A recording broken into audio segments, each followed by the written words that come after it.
یوه نجلۍ خپل د واده لومړۍ شپې کیسه خپلو ملګرو نجونو ته داسې کوي. وایي ماسخوتن کله چې کوټې ته ولاړمه نو زړه مې په درزا شو. ناسته ومه یو کونج کې کېناستم چې خاوند مې دروازه را ټک ټک کړه. راغی او راسره کوټه کې کېناستو. لومړی یو څه ګپ شپ راسره وویشتو چې زما شرم یې هم ختم کړ. وروسته یې جاینماز خور کړ او 2 رکعته نفل لمونځ یې وکړ او ماته یې هم وویل. خو کله مو چې شرم ختم شو نو خاوند مې راته لږ شانتې موسکی شو او ګپ شپ یې شروع کړ او زما په شونډو باندې خوله کېښوده. کله چې زما په شونډو باندې خوله کېښوده نو زما شوق یې هم راپورته کړ. ما هم غلی د هغه په غین کې لاس وواهه او لاس مې چې کله پکې وواهه نو د هغه غین کلک ودرېده.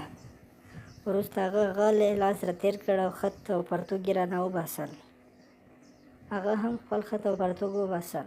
تېل یې راواخیستل، په خپل غین باندې هم ووهل او زما په کونه باندې هم ووهل. لومړی ځل کله چې هغه را باندې خپې جګې کړې د بکرات کومه پرده چې دا هغه یې را باندې وشلوله. یو څه درد یې وکړ.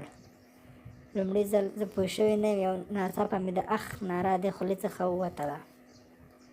خو کله چې خلاص شو 1/2 ساعت یا 1 ساعت وروسته یې 2هم ځل کوروالی را سره شروع کړ چې دغه کورولي کې زیات خوند و. 2هم ځل درد پکې نه و.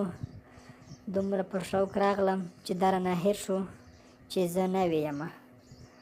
ان د شرمه مې دا خبره ورته ونه کړه، که نه ما خپله غوښتل چې په ده باندې پاس کېنم او غین یې په کونه باندې راومنډم. خو خیر دی اخته و. ټوله شپه مو په دغسې غولو باندې تېره کړه. سهار شو، بیا د بېګا په تمه وم.